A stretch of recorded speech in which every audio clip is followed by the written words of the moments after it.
Well, I decided it's time I start ironing my clothes. So I went out and I bought myself a nice new iron. Okay, that's not why I bought it. Well, the true story is I went over to the local antique shop looking for an old fan or clock or something to work on for the winter. And the prices were just a little high for a project.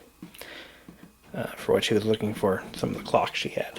So I saw this, and it immediately caught my eye, because it looks like it's like at least 200 years old or so. And I'm like, well, that could be pretty cool. And I was actually looking for something like this to keep my front door open. In the summer, it tends to swing closed, when the wind blows through the slider. So this, I thought, would be a nice little door holder. I don't know how old it is, and I don't know who makes it. I can't really read the printing here. It's all stamped into the iron, but it looks to be in pretty good condition. I'm going to guess that it's probably from the 1850s or 60s. I mean, because I thought later irons were mostly steam irons, where they would have a chamber you could put water into or whatever. But this would typically sit on the family stove, and you heat it up that way.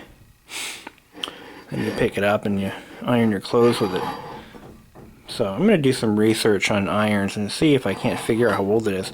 From the pitting in the casting here, I can tell this thing has probably it was probably buried underground for a while. It looks like it spent a great deal of time underground, buried in dirt. So it probably has a very interesting history.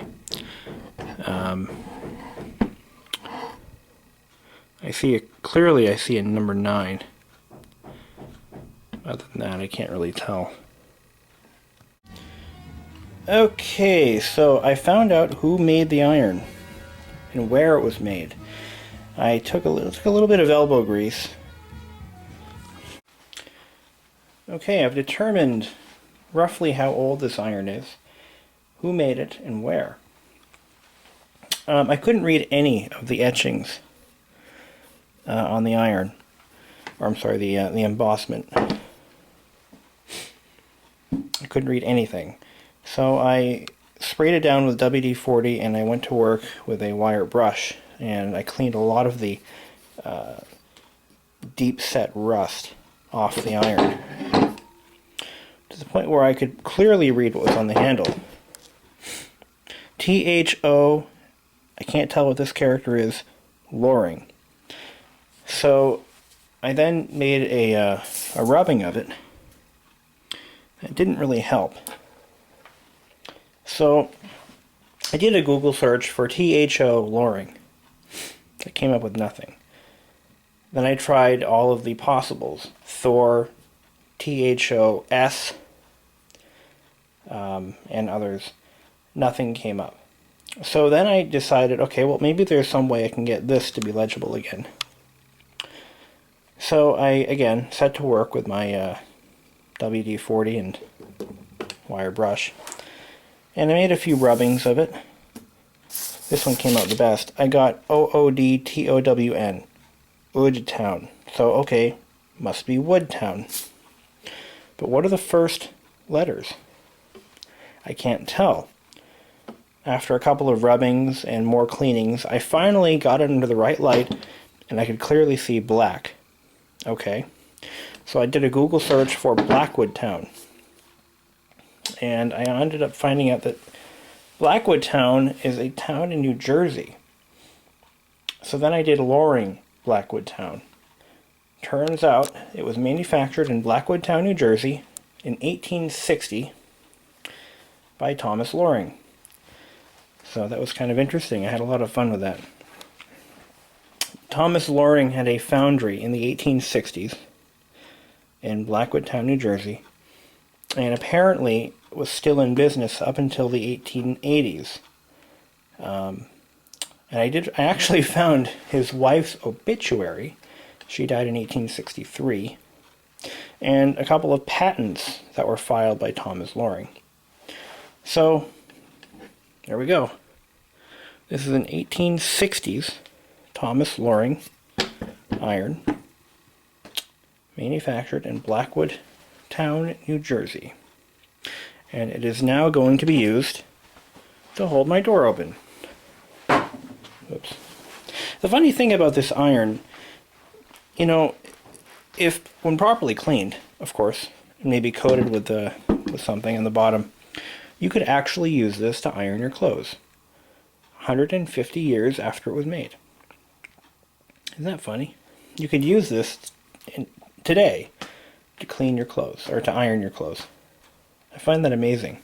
Nothing made today will be around long enough, or will after 100 years, will be even remotely functional. Nothing made today, except for maybe a Lakewood fan, the old ones. But, yeah, 1860. That would make it, I actually have to use a calculator for this, but 2010, we'll just say 2011 because it's almost 2011, minus 1860,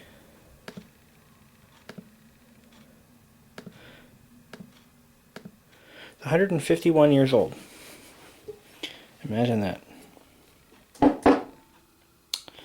Yeah, I really didn't need a calculator for that because obviously I'm not that stupid. But anyway, there it is. So imagine what this thing could have been used for. It could have been used to bludgeon someone to death. It could have been used to iron their clothes. Who knows? But all I know is it will be used to hold my door open. And that's what it will be doing for the next however long I'm alive. So, there you go. Okay, some of you might disagree with my decision to do this, but I decided to give it a nice coat of engine semi-gloss black. And I did so for a couple of reasons. Number one, I don't want it to get any rustier than it already is.